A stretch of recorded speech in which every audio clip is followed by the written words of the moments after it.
Holy Spirit, you're welcome. Would you come and move upon this place? Pela sua presença aqui esta noite, eu pensei assim, não vai ter nem metade dessas pessoas que estão aqui hoje. Hoje à tarde estava pensando, pela notícia que saiu, né? O caso de corona em Caiapônia, falei, o povo vai esconder na caverna de novo. Mas glória a Deus pela tua fé, pela tua coragem, pela sua ousadia. Porque se nós não estivermos verdadeiramente, irmão, debaixo da proteção de Deus, né? É só debaixo da proteção de Deus. Não importa se é em casa, na igreja, na rua, no trabalho. No tempo que nós estamos vivendo, só quem nos guarda é Deus. É o Senhor. A gente sabe disso. Enquanto não houver uma resposta, enquanto não houver uma saída, né, a gente sabe que Deus pode usar a medicina, a gente sabe que Deus pode usar a ciência, a gente sabe de tudo isso, a mão do médico, mas nesse momento nós estamos vivendo só a mão de Deus para nos guardar. E eu sei que quando o povo de Deus tem a coragem de agir contra a circunstância, irmão, Deus guarda seu povo, Deus guarda a sua igreja, Deus nos protege. E nós temos que agir, irmão, semelhante a Sadraque, Mesaque e Abednego. Dizer para aquilo que está diante de nós, diante do desafio, diante da adversidade, olha, se Deus nos guardar, nós vamos continuar adorando Ele. E se Ele não nos guardar, nós também vamos continuar adorando Ele, porque Ele é Deus. Então, se a gente estiver fora da fornalha, a gente adora. Se a gente for para a fornalha, a gente continua adorando Deus. Porque nós não dependemos da circunstância para continuarmos sendo adoradores. Amém? Glória a Deus por isso. Gênesis capítulo 8, verso 13, diz assim a palavra do Senhor.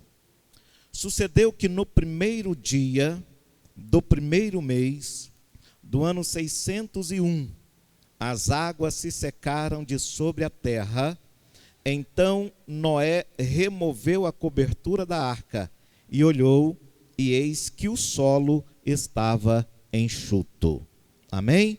Pode sentar. Deus abençoe a todos no nome do Senhor Jesus. E eu quero pedir aqui aos irmãos, todos os nossos cultos de terça-feira têm sido gravados. E nós temos lançado tanto no Facebook quanto no YouTube. Então ajuda lá, irmãos. Assiste lá, tá? Compartilha para que aqueles que não podem estar vindo, as pessoas do grupo de risco, não podem estar vindo, mas podem estar acompanhando a mensagem, a palavra. A mensagem das últimas 2 terças-feiras está lá.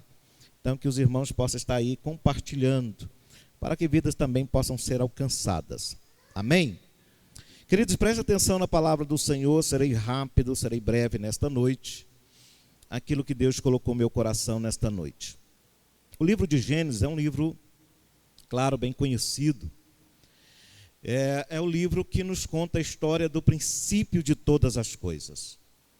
Mas não é apenas sobre o princípio que o livro de Gênesis trata. Se você for estudá-lo, se você for lê-lo, o livro de Gênesis vai nos trazer uma amplitude de teologia, de conhecimento da palavra, que nos expressa as principais doutrinas da Bíblia Sagrada. Se você ler o livro de Gênesis por completo, e você for detalhar a cada texto, a cada versículo, a cada capítulo, e for acompanhar teologicamente, sistematicamente o livro de Gênesis, você vai poder observar que dentro do livro de Gênesis não existe apenas a história do princípio de todas as coisas. O livro de Gênesis, por exemplo, é um livro cristocêntrico, ou seja, também é um livro que você pode estudar nele a cristologia, porque dele também se fala de Cristo. Mas se talvez você diga, mas eu não quero estudar acerca da cristologia, eu gostaria de estudar acerca do Espírito Santo, a paracletologia, então você pode encontrar no livro de Gênesis também a respeito do Espírito Santo. Pastor, mas eu não quero aprender sobre o Espírito Santo, eu gostaria de saber sobre Deus. Você vai encontrar sobre Deus, a doutrina de Deus, o caráter de Deus, os atributos de Deus. Tudo sobre Deus você vai encontrar no livro de Gênesis. Pastor, mas eu não quero saber sobre teologia, eu não quero saber sobre o estudo tratado acerca de Deus. Eu quero saber acerca do homem. Eu quero saber acerca do que nós podemos aprender sobre o homem, sobre a humanidade, está no livro de Gênesis. Mas eu quero aprender sobre acerca da família, livro de Gênesis. Eu quero saber sobre como o ser humano se perdeu, livro de Gênesis. Eu quero saber como será o fim de todas as coisas, a escatologia. Eu quero entrar nessa área, livro de Gênesis fala sobre escatologia. Amém? Então o livro de Gênesis é um livro completo, é um livro interessantíssimo para que eu e você possamos crescer no conhecimento, desenvolvimento da nossa fé e da palavra do Senhor está no livro de Gênesis. E o capítulo de número 8, querido, nos chama a atenção. Todos conhecem, todos já viram, se não estudaram pela Bíblia, se não leram a Bíblia pelo menos, já viram em algum filme, já assistiram em algum lugar a história de Noé. A Bíblia diz, queridos, que Deus vendo a corrupção da humanidade, Deus observando como o ser humano estava, disse que iria destruir, começar o mundo tudo de novo, e Deus então procurou na terra um fiel. E a Bíblia diz que no meio de uma geração corrompida, no meio de uma geração perdida, Deus achou graça em Noé. Quando Deus olhou para Noé, viu um homem de um coração justo, viu um homem de um coração temente, um homem de um coração fiel. Louvado seja o nome do Senhor. Que bom, querido, é quando Deus pode olhar para uma geração, seja ela em época que for, em qualquer tempo que for, mas Deus pode olhar para uma geração e pensar em destruição, em pensar em aniquilação, mas quando olha para uma geração, consegue encontrar um homem, consegue encontrar uma mulher que ainda ache graça diante dos olhos de Deus. Que nesse tempo que nós estamos vivendo, eu e você possamos achar graça diante dos olhos do Senhor nosso Deus. Que eu e você nesse tempo que estamos vivendo, Deus possa olhar para mim e para você. Eu ia acabar com tudo, eu ia destruir com tudo, eu ia permitir a adversidade, eu ia permitir as desavenças, eu ia permitir a destruição, mas por causa daquele justo eu vou livrar a vida dele, a família dele, a casa dele. Louvado seja o nome do Senhor. Deus possa me encontrar e te encontrar no meio desse tempo e dessa geração perdida, que Deus possa achar a minha vida, possa encontrar a sua vida nesse tempo e que nós possamos achar graça diante dos olhos do Senhor. Amém? E é interessante, queridos, que a Bíblia vai nos dizer que Deus então chama Noé. E o que eu acho interessante, queridos, é que Noé não é um arquiteto, não é um engenheiro, não é um construtor de grandes coisas. Noé é apenas um agricultor, alguém que cuida das plantas, um homem que apenas cultiva sobre a terra, mas Deus o chama para um grande projeto. E aí eu entendo, queridos, e aí eu vejo na palavra do Senhor, entendo na palavra do Senhor, que não importa o tamanho que você é, não importa o lugar que você está, não é o lugar que determina o projeto que Deus tem para a sua vida. Louvado seja o nome do Senhor. É a fidelidade que você tiver com Deus, é a intimidade que você tiver com Deus, é o projeto, é a fidelidade que você está diante do Senhor, é achar graça diante de Deus, é Deus olhar para você e dizer, é com você que eu vou deixar com que o meu projeto seja executado através da sua vida. Louvado seja o nome do Senhor. Deus tem um grande projeto e Deus entrega na mão de Noé. É tão interessante, queridos, que Deus não dá tempo, Deus não dá data. Deus simplesmente chama Noé e diz, Noé, prepara uma arca, porque eu vou mandar chuva sobre a terra. Mas Deus não diz o tempo, Deus não diz quando vai começar, Deus não diz quando vai terminar, Deus não diz a hora, Deus não diz a data, porque Deus não é o Deus que sai dizendo data por aí. Tem muita gente, muita profecia que de vez em quando aparece dando data. Tem muita gente profetizando data para a volta de Jesus. Tem muita gente profetizando data para os acontecimentos catastróficos. Tem muita gente dando data para o fim disso, para o fim daquilo, ou para o começo disso, ou para o começo daquilo. A Bíblia não é uma palavra profética que vive dando data. Deus é quem determina o tempo, Deus é quem determina a hora, Deus é quem determina o começo, Deus é quem determina o fim, e essas coisas pertencem a Ele. A mim e a você pertence obedecer à voz de Deus. É por isso que muitas vezes as pessoas se perdem, atemorizam, ficam assustadas. E aí, por quê? Porque elas querem saber quando é que vai começar, quando é que vai terminar, quando é que Deus vai agir. Deus chamou Noé e diz, faz a arca. Mas quando é que vai chover? Não te interessa. Quando é que vai começar? Não importa. E quando é que vai ter fim? Menos ainda. Faça a arca e deixa o resto comigo. O meu trabalho e o seu trabalho é obedecermos o que Deus diz, é fazermos aquilo que Deus está mandando. Quem determina o tempo e a hora é o Senhor. Louvado seja o nome do Senhor nosso Deus. E é pensando nisso exatamente, queridos, que nós lemos o versículo de número 13. Porque o versículo de número 13 diz que depois do dilúvio, depois que terminou tudo, no primeiro dia do primeiro ano seguinte, a Bíblia diz que Noé abre as comportas da arca e a terra estava seca. Louvado seja o nome do Senhor. Deus mudou a história de Noé. Deus transformou a história de Noé. Deus fez uma nova aliança com o homem através da vida de Noé. No primeiro dia do primeiro ano. Deixa eu dizer uma coisa para você, meu amado irmão. Isso me ensina que é Deus quem determina o tempo da minha e da sua vitória. Quantos podem glorificar a Deus aqui esta noite?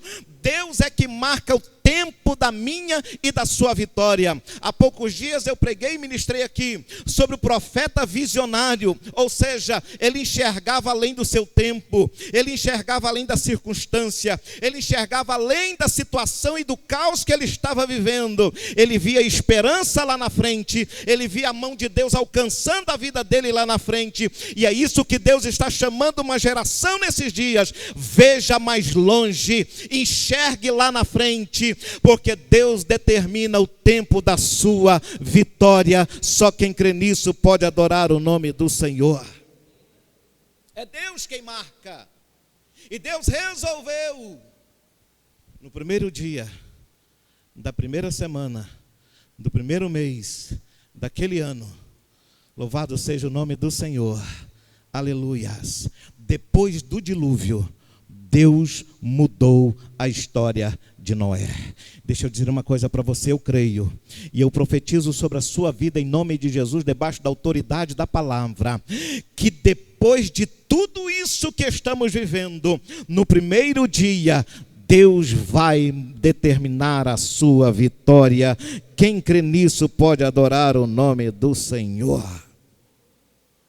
Agora, quando nós olhamos, querido, para o livro de Gênesis, você vai observar que quando Deus viu a terra do jeito que está, a Bíblia diz que a terra estava sem forma, vazia, estava inundada em escuridão, estava inundada sobre trevas, e o Espírito Santo pairava sobre a face das águas. Mas a Bíblia diz que no primeiro dia, Deus disse, haja luz, e houve luz, e fez Deus separação entre luz e trevas. Louvado seja o nome do Senhor. Deixa eu dizer uma coisa da parte de Deus para você. É na presença do Senhor, e é no primeiro dia depois de todas as tribulações e adversidades da nossa vida, que Deus faz separação entre luz e trevas, que as trevas vão dar lugar à luz, a vitória vem. Louvado seja o nome do Senhor. Quem crê nisso aqui esta noite pode louvar o nome do Senhor. Deus disse, haja luz, quando havia trevas. E muitas vezes na minha vida e na sua vida é assim. As trevas aparecem, a escuridão chega, a gente não sabe para onde olhar, a gente não sabe o que fazer, a gente não tem direção de nada, tudo à nossa volta, a nossa visão não consegue longe. Aí Deus chega e diz, haja luz. Deixa eu ministrar sobre você aqui esta noite. Quem sabe há uma escuridão espiritual que você possa estar vivendo. Talvez você não esteja conseguindo enxergar alguma coisa de bom em tudo que está acontecendo, nem conseguir enxergar lá na frente, parece tudo trevas, mas Deus diz, haverá luz. Quantos podem glorificar a Deus aqui esta noite? Porque no primeiro dia as trevas foram vencidas pela luz. Te prepara, porque a luz vencerá as trevas sobre a tua história. Só quem crê nisso pode exaltar o nome do nosso Deus. Foi no primeiro dia. Derai, Shurian, Darabassudecanto, Nébias. É no primeiro dia. Aleluia. Glória a Deus. Deus está falando comigo e com você no primeiro dia. Depois de toda a prova, vai vir a luz, as trevas vão dar lugar à luz. Eu creio nisso. Se você crê, adore mais uma vez o nome do Senhor. Foi no primeiro dia, queridos, no livro de Apocalipse, capítulo 1, verso 9 e 10, que a Bíblia vai dizer assim: eu, João, que também sou vosso irmão e companheiro na aflição e no reino e paciência de Jesus Cristo, estava na ilha chamada Pátimos por causa da palavra de Deus e pelo testemunho de Jesus Cristo. Eu fui arrebatado no Espírito no dia do Senhor, e ouvi detrás de mim uma grande voz como de trombeta. João estava preso. Pegaram João e levaram João para uma ilha, onde estavam os piores bandidos daquela época. A espécie mais terrível de assassinos, de criminosos, estavam naquela ilha. E levaram João, como que dizendo: vamos isolá-lo, vamos jogar ele para longe, vamos afastar João, porque João é um perturbador. Vamos levá-lo e afastá-lo daqui. Irmãos, podem te afastar, podem te rejeitar, pode deixar você de lado, pode não te convidar para as festinhas da vida, pode não te chamar para a turminha da vida, pode não te chamar para as reuniõezinhas da vida. O importante, querido, não é te afastar das pessoas, é que Deus não se afasta de você. Podem lançar para onde quiser, mas ninguém lança um fiel da presença de Deus. Louvado seja o nome do Senhor. Pegaram João e diz: vamos isolar ele, vamos deixar ele separado. Mas Deus disse: engano de vocês, eu estou com ele aonde ele estiver. Levante a tua mão, porque eu quero ministrar sobre a tua vida. Não importa o quanto vão isolar, o quanto vão separar você, o quanto vão tirar você, Deus vai estar presente com você aonde você estiver. E sabe o que aconteceu com João? No primeiro dia da semana, ele recebeu uma revelação. Aleluia. Pensei que você ia dar glória a Deus, você entendeu? No primeiro dia da semana, todo mundo pensando que João estava preso e agora acabou para ele.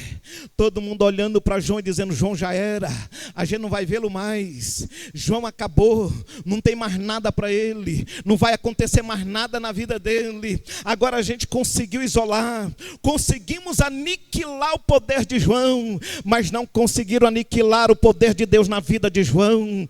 Foi no primeiro dia daquele lugar que ele recebeu uma grande revelação. Te prepara que tem revelação de Deus para você. Pastor, eu estou sentindo que estão me isolando na minha família. Tem revelação de Deus para você. Pastor, eu estou sentindo que estão me isolando no meu trabalho. Tem revelação de Deus para você. Pastor, eu estou sentindo que estão me isolando na igreja. Tem revelação de Deus para você. Não importa se estão querendo deixar você longe, o que importa é que Deus quer estar mais perto de você. Só quem pode exaltar o nome do Senhor. Isolaram João, mas Deus o livrou. Deus está presente nos momentos mais difíceis da nossa vida. Deus está presente comigo e com você nos momentos de circunstâncias mais duras. Pegaram Sadraque, Mesaque e Abednego e disseram: vocês não vão adorar não? Nós não vamos adorar. Lembra lá de Nabucodonosor? Fez uma estátua e diz: quem não adorar, vai para a fornalha. E eles disseram assim: diante do sistema nós não vamos nos dobrar. O problema da nossa geração é que muitas vezes a nossa geração se dobra diante do sistema. Se dobra diante do problema e da circunstância. Mas Sadraque e Abednego não eram idosos. Sadraque e Abednego não eram já velhinhos, cansados. Você não vai morrer mesmo. Eles eram jovens. Tinham toda uma vida pela frente. Ameaçados de morte. Mas eles disseram: diante do sistema, nós não vamos nos curvar. Não tem quem nos faz adorar a esse Deus. Não tem quem nos faz adorar essa estátua. Vai adorar não? Aí o rei, para assustar eles, disseram assim: aquece um pouquinho mais a fornalha. Aumenta um pouquinho mais o fogo da fornalha. Porque para crente é sempre assim, irmão. A fornalha é sempre um pouco mais quente. Para a vida de crente,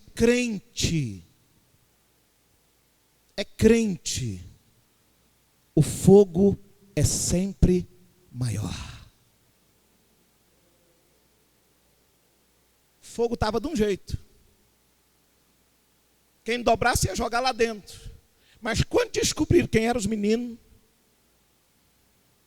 então ele da onde? É tudo judeu. É tudo povo hebreu. É hebreu? Aumenta o fogo. O diabo olha para mim e para você e diz: é crente, é crente. Todo mundo nessa terra passa por prova. Todo mundo sobre esta terra passa por perseguição. Mas quando o diabo olha para mim e diz: é crente, aumenta a fornalha. O problema é que Deus lá de cima diz: pode aumentar. Ô irmão, dá glória, você não entendeu, né? A questão é que Deus lá de cima olha e diz: deixa aumentar. Tem problema. Fogo da terra não consome, filho meu. Não tem fogo de tribulação, não tem fogo do inferno, não tem fogo do diabo que queima um filho meu. Deixa aumentar. Mas Senhor, vai matar os meninos. Deixa aumentar. É assim que eu gosto. Aumenta o fogo. Pega os garotos, joga lá dentro. Quem foi jogar lá dentro nem entrou, morreu do lado de fora. Mas os meninos entram na fornalha. E o rei está olhando de longe, esperando o grito, esperando o socorro, ou esperando alguém levantar a mão e desistir. Mas de repente ele olha e diz: espera aí, para tudo, para a música. Silêncio. Porque a gente não jogou 3. Foi 3. Mas tem 4 lá dentro. Não foi 3? Nós jogamos, foi 3 lá dentro. Não conta direito, só está vendo alguma coisa ali. Não é a sombra de alguma coisa. Não. Eu estou enxergando bem. Tem 4 lá dentro. Sabe o Deus que disse assim: deixa aumentar? Não está na Bíblia, mas eu estou falando por conta. É uma imaginação minha. O Deus que disse assim: deixa aumentar. Senhor, aumentou, jogou os meninos, e agora? Agora eu vou descer lá para andar com eles na fornalha. Agora eu vou estar com eles no meio do fogo. Louvado seja o nome do Senhor. Estavam os três passeando dentro da fornalha, caminhando para lá e para cá, e o quarto homem estava lá. E segundo a cristologia, esse quarto homem era o Filho do Deus Altíssimo. Jesus estava na fornalha naquele tempo, e eu quero dizer para você que Jesus ainda continua na fornalha com seus filhos. Não importa o quanto fogo vai arder, Jesus ainda caminha com a sua igreja e com teus filhos. Só quem crê nisso pode adorar o nome do Senhor.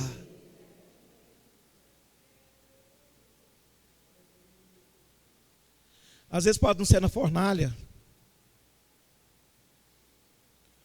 Às vezes procuram de tudo. Às vezes procuram de tudo para tentar achar uma mancha na tua história. Procura, irmão, cava, as pessoas vão cavando. Tem gente que é mestre em querer cavar para ver se acha alguma coisa na sua vida. Como foi na vida de Daniel. Vamos achar alguma coisa, porque esse Daniel é problema.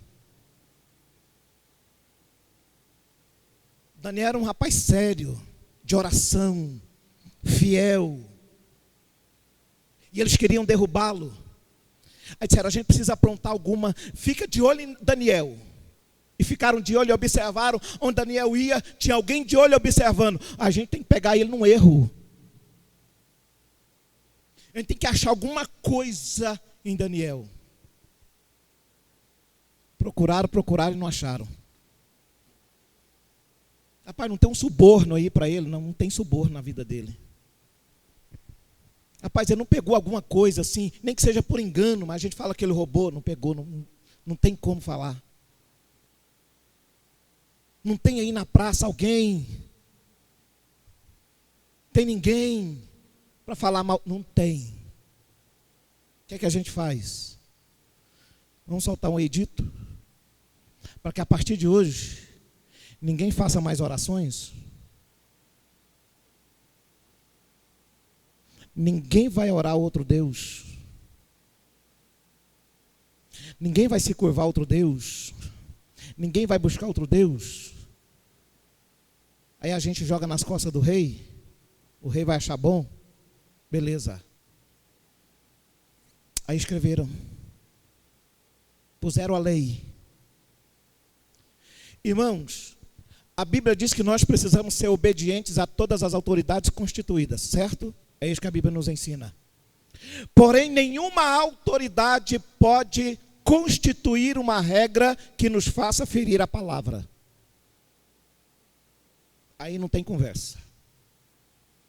A gente obedece até onde esses princípios não ferem os princípios de Deus. A partir do momento que uma lei, que uma regra, que um princípio de autoridade começa a ferir princípios da palavra, não tem a nossa obediência. E nós não estamos pecando contra Deus. E eles fizeram, a partir de hoje ninguém mais pode orar. A partir de hoje não tem oração, ninguém busca Deus, se pegar é preso. Cova dos leões. Lançaram, jogaram na parede, colocaram em cada porta da casa. Isso não pode. E ficaram de olho. Sabe como é que pegaram Daniel? Orando.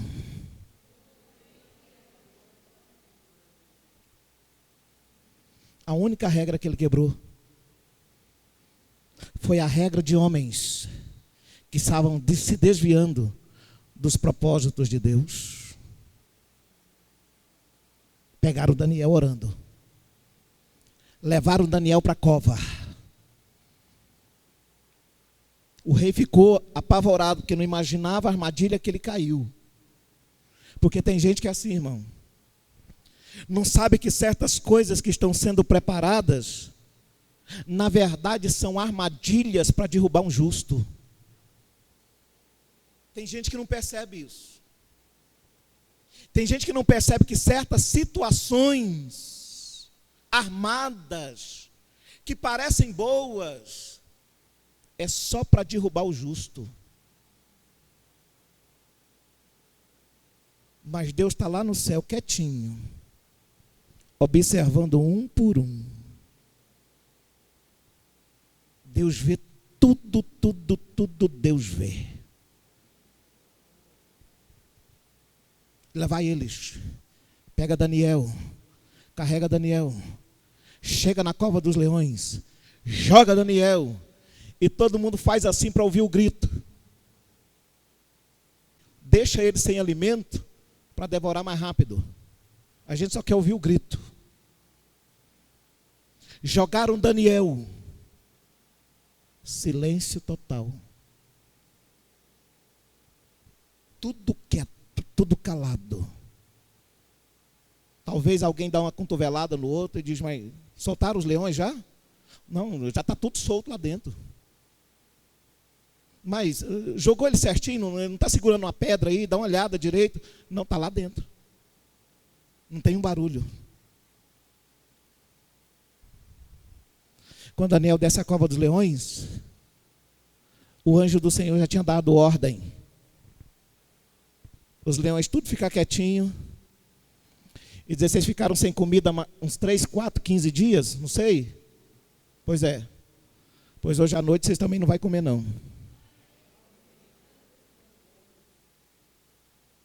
Dizem, isso é herético dizer, porque não está na Bíblia, que Daniel, por ser um homem de jejum e de comer só folhas, só verduras, legumes, não comia dos banquetes daquela cidade perversa, quando ele entrou na cova, os leões foram cheirá-lo e não sentiu o cheiro de carne. Sentiu o cheiro de tomate, de pepino, de alface, sei lá de quê. Mas o certo é que os leões não devoraram a Daniel, porque Daniel era um homem fiel a Deus. Era um homem de santidade ao Senhor. Foi só por isso. Não era pelo que ele comia. Era porque ele tinha o nome do Senhor no seu coração, na sua alma. Na cova dos leões, Deus enviou o anjo para guardá-lo. Podem jogar você na cova que for, o anjo de Deus vai contigo. Quem pode adorar o nome do Senhor?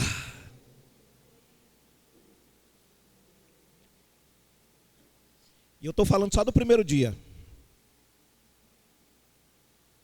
Lá na ilha onde João está, pegaram João e disseram, fica aí isolado, fica aí no meio de bandidos. Aí Deus faz assim, João, sim, sobe aqui. Você não vai ficar aí não, sobe para cá, porque eu tenho revelações para dar para você. Deus vai te levar a alturas das revelações. Só quem pode glorificar a Deus aqui esta noite. Foi no primeiro dia da semana, diz Lucas capítulo 24, verso 1 a 3, que no primeiro dia da semana, muito de madrugada, foram elas ao sepulcro, levando as especiarias que tinham preparadas e algumas outras com elas. E acharam a pedra revolvida do sepulcro, e entrando, não acharam o corpo do Senhor Jesus. Foi no primeiro dia da semana que a morte deu lugar à vida. A ressurreição de Jesus aconteceu. E qual é o sinal de Deus para mim e para você? Deus vai transformar a morte em vida. Louvado seja o nome do Senhor. Deus vai ressuscitar tudo aquilo que está morto na sua vida. Quem pode glorificar o nome do Senhor? E observem, queridos, que no túmulo de Jesus colocaram guardas. e colocaram uma grande pedra. Uma guarnição estava ali. Uma pedra enorme guardava o túmulo. Mas nem os guardas, nem a pedra pôde deter a ação de Deus na vida do Senhor. Deixa eu dizer uma coisa para você: não existe empecilho que possa o impedir a ação de Deus a seu favor. Louvado seja o nome do Senhor. Não tem pedra que possa ser colocada, não tem gente que possa ser colocada para guardar, que possa deter aquilo que Deus vai fazer na tua história. Seus sonhos vão ressuscitar. Ninguém pode impedir a ação de Deus sobre a tua história. Isso é só o primeiro dia. E eu estou crendo. E eu estou profetizando. E vou continuar crendo e profetizando. No primeiro dia, depois do dilúvio, haverá mudanças.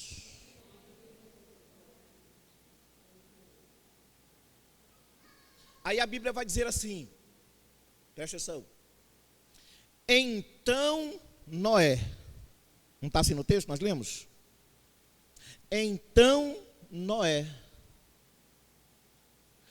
passou-se o dilúvio inteiro, terminou o dilúvio e Noé estava vivo. Queridos, Deus vai recomeçar a nossa história depois do dilúvio. Aleluia. Irmão, a Bíblia me apresenta um Deus das causas impossíveis. É no tempo da adversidade que ele diz, opa, quando estava tudo bem, você estava correndo aí para cima e para baixo, né? Não orava, não falava comigo. Quando estava tudo bem, você estava vivendo sua vidinha. Quando estava tudo bem, não tinha oração, não tinha jejum, não tinha consagração, não tinha leitura de Bíblia. Aí vem o dilúvio.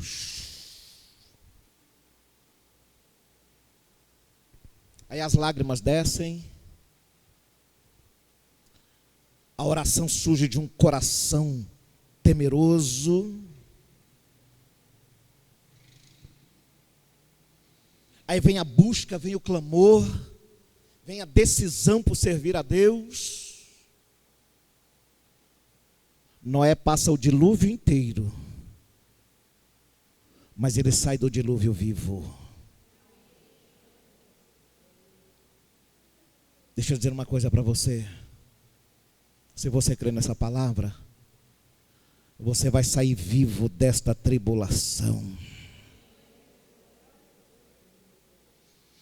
Ele não morreu com o dilúvio. Muita gente que ele conhecia, muita gente que ele visitava, muita gente que às vezes estava com ele, morreu com o dilúvio, mas ele saiu vivo. E eu quero ministrar sobre a tua vida. Você vai sair vivo da tribulação. Você vai sair vivo da adversidade. Quantos podem adorar a Deus por isso? Mas espera aí que o negócio não é assim. Por que é que ele saiu vivo do dilúvio? Não é assim, irmão. Aí entrei e vou sair. Por que ele saiu? Existem algumas coisas interessantes. A gente precisa parar para pensar. A Bíblia diz que Noé era filho de Lameque.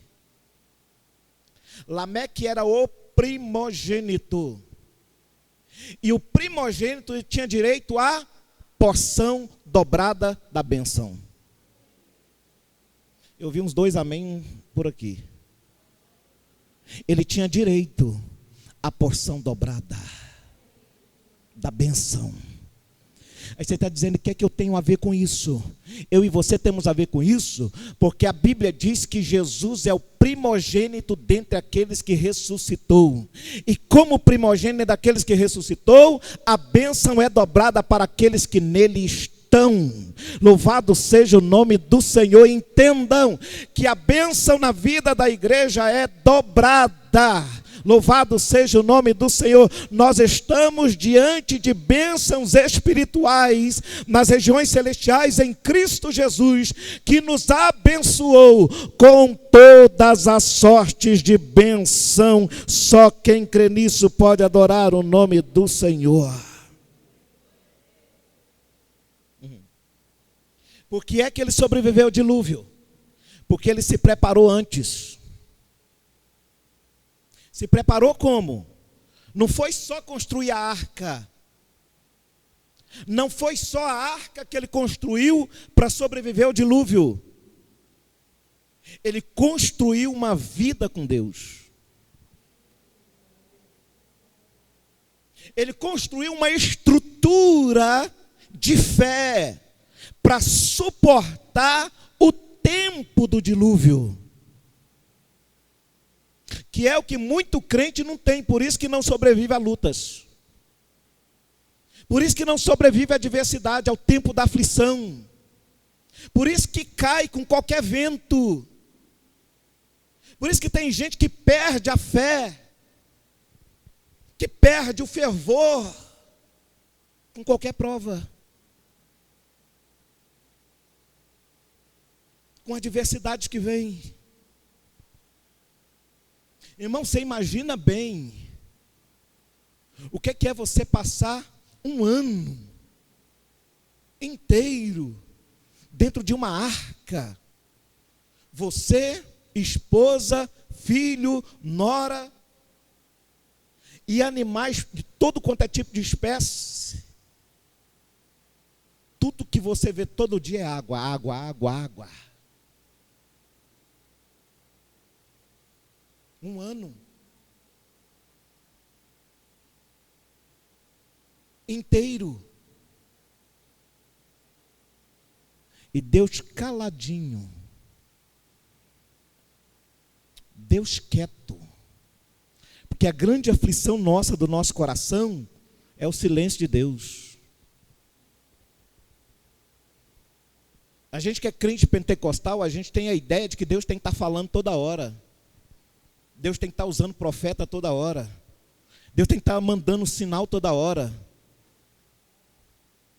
Todo dia Deus tem que dar um sonho. Todo culto Deus tem que manifestar e pôr os outros para pular e dar glória. E não, irmão. Tem dia que o céu fecha. Tem dia que a gente entra na igreja e custa esperar o tempo passar para ir embora. Tem dia que a gente lê a Bíblia e parece que está lendo um livro qualquer, não tem revelação nenhuma. Tem dia que a gente bate os joelhos no chão, não sai uma palavra. E tem dia que a gente se derrama na presença de Deus em lágrimas e a gente pensa, hoje tem uma resposta, e Deus não fala nada. Aí você conversa com um, ele está dizendo, nossa, eu estou feliz, Jesus usou uma pessoa para falar comigo, que bênção, foi uma maravilha. Aí você fala, por que não fala comigo? Você conversa com outro e ele diz, rapaz, eu orei, mal terminei de fazer a oração, e Jesus já mandou a resposta, estou abençoado. Você diz, e a minha? Eu estou orando já faz 3 meses, 6, já faz um ano, cadê? Tem tempo na nossa vida que é assim. Como é que a gente sobrevive? Noé se preparou antes. E você sabe o que é o mais interessante? É que não só ele está preparado, mas a sua casa também está. Noé me ensina que não é só construir a arca, é convencer a família de entrar na arca. Imagine, irmão, você chegar para a mulher e dizer, olha, hoje eu vou trabalhar 6 horas, o restante do tempo eu vou ter que fazer uma arca. Ou você chegar para a esposa e dizer, olha, Deus falou comigo, falou, que benção, o que é que está acontecendo? Nós vamos ganhar o quê? Vamos mudar para onde? Não vamos ganhar nada não. Vai não? Não, vamos não. Eu tenho que construir uma arca. Para quê? Porque vai chover. Imagina. convencer os filhos, convencer a nora, envolver todo mundo no projeto. Noé sobreviveu porque ele se preparou antes. E se você tiver preparado antes a tua vida espiritual, a tua fé, o teu coração, a tua alma, você vai atravessar e vai chegar vivo do outro lado. Porque quem anda com Deus antes do dilúvio, Deus anda com ele durante o dilúvio. Tem que andar antes. Porque a gente sempre deixa para querer andar durante ou depois. A gente sempre deixa para querer resolver a coisa quando tudo estiver explodindo. Enquanto a gente estiver conseguindo dando o nosso jeitinho, enquanto a gente conseguir tá dobrando, enquanto a gente consegue, sabe, tá maquiando o problema, a gente pensa, está tudo bem. Mas o dilúvio chega. E Noé conseguiu sobreviver antes. Conseguiu sobreviver ao dilúvio porque ele se preparou antes. Aí Deus diz assim, porque você andou comigo antes, eu vou andar com você durante. Todos morreram. Noé sobreviveu. Aprenda uma coisa, irmão. Você só está vivo porque Deus tem um projeto com você. Aleluias. Deixa eu terminar. Quando o dilúvio começa, a arca está na terra. Os montes, cada um mais alto que o outro. Quando o dilúvio começa, Noé está embaixo. Aí o dilúvio vem. E a arca que está embaixo começa a subir. Quando o dilúvio termina, Noé está em cima. Quando o dilúvio começa, Noé está embaixo. Quando o dilúvio termina, Noé está em cima. Tem provas na minha vida que quando começa a gente está lá embaixo. E quando ela termina, Deus pegou você e colocou lá em cima. Tem provas que é para erguer você, não é para te matar, não é para te destruir, não é para te aniquilar. Tem provas que é para pegar você de baixo e colocar você para cima. Quantos podem exaltar e quantos podem crer nesta palavra esta noite, exaltar o nome do Senhor? Noé sai da arca. Aí Deus chama Noé. Diz: Noé, você é o primeiro homem dessa geração? Eu estou fazendo uma aliança contigo. Está vendo o meu sinal que eu estou colocando? Sim, é uma aliança minha com você. Te prepara, porque depois do dilúvio tem uma aliança de Deus contigo. Se é uma coisa que Deus não quebra, é aliança. Se é uma coisa que Deus não quebra, é aliança. Irmãos, Deus falou para mim, para minha esposa, que iria cuidar dos nossos filhos antes dos nossos filhos nascerem. Antes de eu imaginar o que é que seria o primeiro filho, Deus falava para mim e para ela: não te preocupe, porque eu vou cuidar da sua geração. Eu vou cuidar dos seus. E sabe qual foi a última palavra que eu ouvi, que nós ouvimos essa semana passada, através de uma mulher de Deus?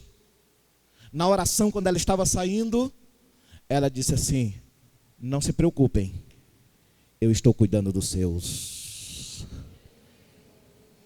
Eu estou cuidando dos seus. Deus não quebra aliança. Deus é um Deus que faz aliança e permanece fiel a ela. Louvado seja o nome do Senhor. Eu estou hoje ministrando a palavra por causa da aliança com que Deus fez há muito tempo atrás. E Deus tem sido fiel à sua aliança na minha história de vida. E eu quero te dizer que Deus é fiel à aliança que fez contigo. Deus não rompe, não quebra, não volta atrás. Deus diz: Noé, eu estou fazendo uma aliança contigo. Depois do dilúvio, tem uma aliança de Deus com você. Louvado seja o nome do Senhor. Fica de pé em nome de Jesus. Aleluias. Dirai, chianto e decanto nébias. Deus é fiel. Deus é fiel em tempo de adversidades. Mas Deus está nos chamando. Deus está alertando a mim e a você. Deus nos reuniu aqui esta noite para dizer: no primeiro dia, depois do dilúvio, a história vai mudar. A história vai ser outra. Não enxergo agora, enxerga depois. Deixa agora que Ele está no controle de tudo. Deus não perdeu o controle da minha história e da tua história. Deus não esqueceu a aliança que fez conosco. Deus não quebrou e não jogou fora. Ele não se esqueceu das suas orações. Deus não se esqueceu das suas ofertas. Deus não se esqueceu do seu clamor. Deus não se esqueceu do teu trabalho. Deus não se esqueceu da sua fidelidade. Deus é fiel. Louvado seja o nome do Senhor. E eu quero orar. Orar para que o seu coração continue firme, que a sua fé continue fincada na rocha, que você continue firme no propósito, que você continue confiante, mesmo nas águas mais turbulentas, mesmo no barco balançando para lá e para cá. Deus está contigo no meio do dilúvio e da adversidade. Deus está presente. E Pai, nós queremos exatamente, Senhor meu Deus, te pedir nesta oração, Senhor meu Deus, que assim se faça. Que em nós haja, Senhor meu Deus, ó Pai, raízes firmes para sustentarmos de pé. Para que nós não possamos apenas criar folhas, apenas vivermos da aparência, mas que essas raízes, Senhor meu Deus, possam gerar em nós frutos. Porque diz a tua palavra, Senhor meu Deus, que o machado está colocado à raiz da árvore. E nós precisamos ser árvores, Senhor meu Deus, que produz frutos, porque a árvore que não produz fruto é cortada, por mais bela que seja, e que nós possamos, Senhor meu Deus, produzir frutos em tua casa. Que nesses dias, Senhor meu Deus, haja uma geração que venha desafiar o sistema, Senhor meu Deus, que o diabo tem levantado, tem, Senhor meu Deus, sacudido o seu povo, tem desafiado a sua igreja, tem afrontado, Senhor meu Deus, ó Pai, os teus filhos. Que haja uma geração, Senhor meu Deus, que não se dobre diante do sistema, não se curve diante do diabo, mas, Senhor meu Deus, que enfrente a adversidade e toda a artimanha do adversário contra nós possa cair por terra em nome do Senhor Jesus. Que nós sejamos alcançados pelo teu Espírito Santo, que possamos ser cheios da sua graça e da sua unção, que saiamos, Senhor meu Deus, ó Pai, daqui completamente diferente do que entramos, e que possamos convencer, Senhor meu Deus, ó Pai, a nossa casa, de entrarmos no projeto do Senhor, de entendermos, Senhor meu Deus, ó Pai, que o Senhor ainda tem grandes projetos para com os teus filhos.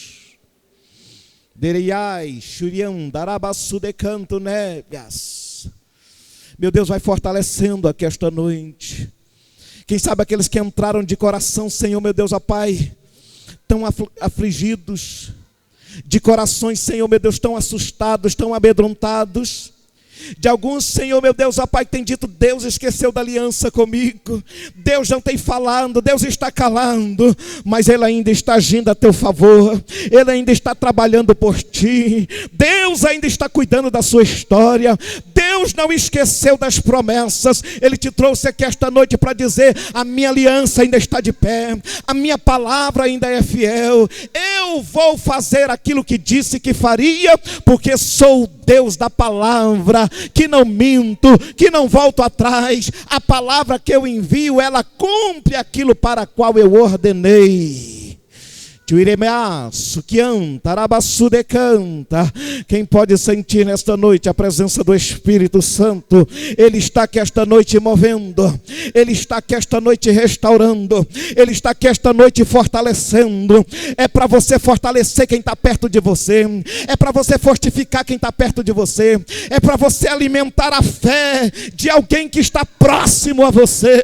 Louvado seja o nome do Senhor. É para que você esta noite possa entender e compreender que Deus quer uma geração de pé, que continue profetizando, que continue afirmando: Deus é fiel, Deus é fiel, Deus é fiel.